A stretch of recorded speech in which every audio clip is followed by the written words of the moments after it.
नमस्कार दोस्तों, स्वागत है आपका मेरे YouTube चैनल मोनिका भक्ति में। तो आज इस वीडियो में मैं आपको सावन महात्म्य का 16वां अध्याय सुनाऊंगी।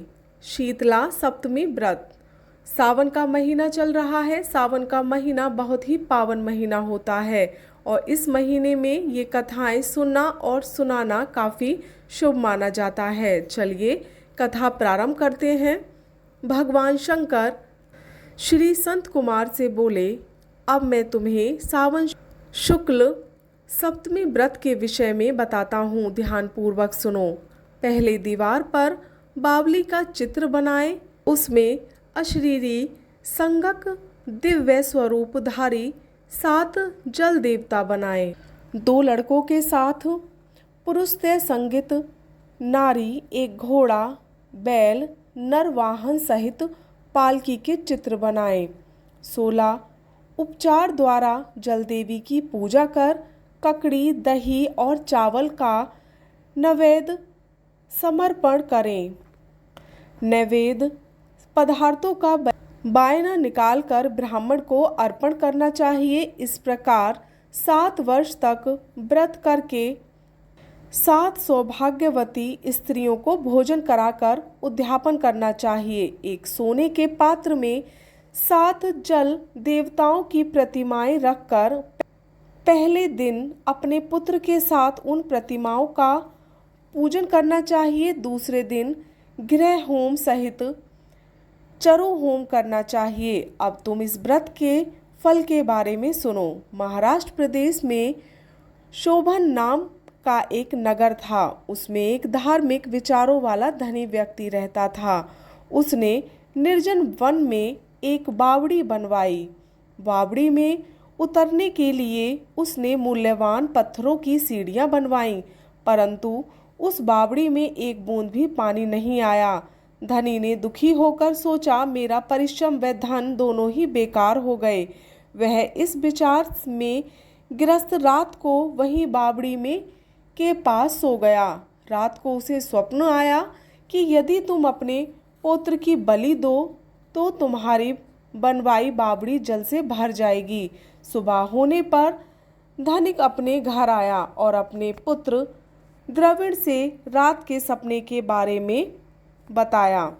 उसका पुत्र द्रविड़ भी धार्मिक व्रती वाला था। उसने पिता की बात सुनकर कहा, पिताश्री, आप मेरे जन्मदाता हैं। इस प्रकार अपने पोतों के भी जन्मदाता हुए। यह तो एक धार्मिक कार्य है।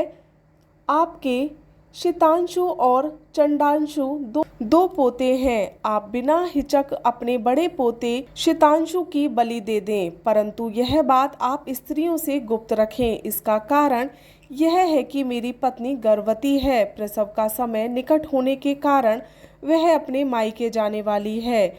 उसके साथ आपका छोटा पोता चंडांशु भी जाएगा। उसके मायके जाने के बाद यह काम निर्विघ्न समाप्त हो जाएगा। धनिक अपने पुत्र के ऐसे विचार सुनकर गदगद हो गया और बोला, तुम धन्य हो। इसी बीच उसकी पत्नी सुशीला को उसके मायके से बुलावा आ गया। वह मायके जाने की तैयारी करने लगी। तभी द्रविड़ सुशीला से बोला, शीतांशु यही मेरे पास रहेगा और चंडांशु तुम्हारे साथ चला जाएगा। सुशीला ने अपने पति की बात मान ली। सुशीला के जाने के बाद पिता और पुत्र ने शीतांशु के शरीर पर तेल मलकर नहलाया और मूल्यवान कपड़ों और आभूषणों से उसे सज्जित किया। वरुण नक्षत्र पूर्वाषाढ़ के आ जाने पर दोनों ने उसे बावड़ी के किनारे पर ले जाकर खड़ा कर दिया और प्रार्थना करने लगे कि इस लड़के की बलि से जल देवता प्रसन्न हो। लड़के की बलि देते ही बावड़ी अमृत तुल्य जल से भर गई। दोनों बाप बेटे बावड़ी को जल से भरा देखकर प्रसन्न हुए, परंतु पोते की बलि से दुखित मन से लौट आए। उधर सुशीला के मायके में तीसरा पुत्र पैदा हुआ।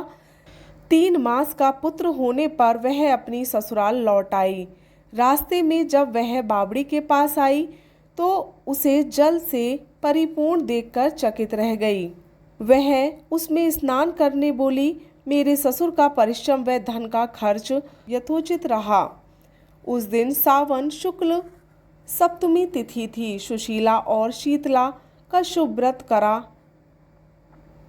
और वहीं पर दही और चावल मंगवाकर स्वादिष्ट भोजन बनाया। जल देवता की पूजा करके दही चावल और ककड़ी का नैवेद्य देकर बायना ब्राह्मणों को दे दिया। वहां से सुशीला की ससुराल 4 कोस थी। अब सुशीला दोनों लड़कों के साथ बावड़ी से घर की ओर चल दी।